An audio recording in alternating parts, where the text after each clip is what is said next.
एक किसान था। किसान के पास एक बैल था जो काफ़ी बूढ़ा हो चुका था। एक दिन वह बैल गलती से कुएं में गिर गया। वह बैल घंटों तक ज़ोर ज़ोर से रोता रहा। किसान उसे बाहर निकालने के लिए कुछ करने की कोशिश कर रहा था।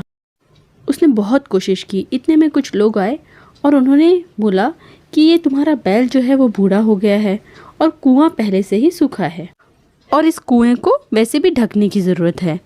वास्तव में इस बैल को कुएं से बाहर निकालना भी संभव नहीं लग रहा है।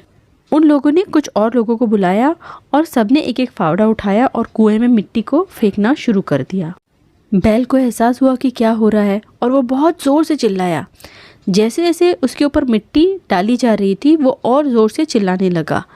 फिर सभी को आश्चर्यचकित करते हुए कुछ फावड़े भर मिट्टी डालने के बाद वह एकदम शांत हो गया।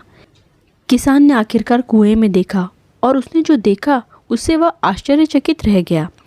जो बैल था वो मिट्टी के प्रत्येक फावड़े के साथ बैल ऐसा कुछ अविश्वसनीय कर रहा था कि सबकी आंखें फटी की फटी रह गई। वह गंदगी को, उस मिट्टी को हिला रहा था और मिट्टी के ऊपर कदम रख रहा था। और ऐसा करते करते वह बैल कुएं के मुंह तक कैसे पहुंच गया, कैसे किनारे पर चला गया और बाहर भी निकल गया, सबको यह देखकर बहुत आश्चर्य हुआ। आपने गौर किया है ज़िंदगी में, हमारे अपने जीवन में, जीवन हमारे ऊपर बहुत गंदगी फेंकता है। लोग तरह तरह से गंदगी फेंकते हैं। गड्ढे से बाहर निकलने की तरकीब यह है कि इसे हिलाएं और आगे बढ़ने के लिए इसका उपयोग करें। हमारी प्रत्येक समस्या एक कदम आगे है। अगर हम हार न माने तो हम गहरे से गहरे गड्ढे से भी बाहर निकल सकते हैं। और हाँ, एक बात हमेशा याद रखें, आगे बढ़ने के लिए उसी भूमि का उपयोग करें जो वे आपके ऊपर फेंकते हैं। अफसोस इस बात पर मत कीजिए कि वे आपकी ज़िंदगी में क्यों आए। गौर इस बात पर कीजिए कि आपने उन्हें अपने साथ वो सब करने दिया जो आपके साथ नहीं होना चाहिए था। अपना सबक सीखिए क्योंकि वे यही सिखाने के लिए आए थे। अगर आपने इस बार भी ये सबक नहीं सीखा तो वे फिर आएंगे, उन्हें आना ही होगा, क्योंकि बिना सिखाए तो कर्म का सिद्धांत हार नहीं मानता।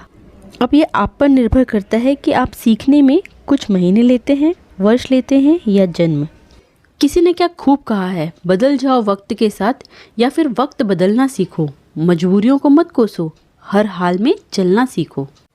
तेरे गिरने में तेरी हार नहीं, तू आदमी है अवतार नहीं। गिर, उठ, चल, दौड़, फिर भाग, क्योंकि जीत संक्षिप्त है, इसका कोई सार नहीं। डर के मिटने की प्रतीक्षा मत कीजिए, क्योंकि प्रतीक्षाएं कभी डरों को मिटा नहीं सकी है। डर को मिटाना है तो डर के साथ ही आगे बढ़िए। आगे बढ़ते कदमों से बहुत डरता है डर। इस दुनिया में सबसे बड़ी संपत्ति है बुद्धि, सबसे अच्छा हथियार है धैर्य, सबसे अच्छी सुरक्षा है विश्वास और सबसे बढ़िया दवा है हंसी। और आश्चर्य की बात है कि ये सब निःशुल्क है, और यदि ये गुण आपके पास हैं तो आप विपरीत परिस्थितियों को भी अपने अनुकूल बना लेंगे। सोच बदलिए, ज़िंदगी बदल जाएगी। मिलती हूँ अगले वीडियो में, तब तक के लिए खुश रहिए और दूसरों में भी खुशियाँ बांटिए।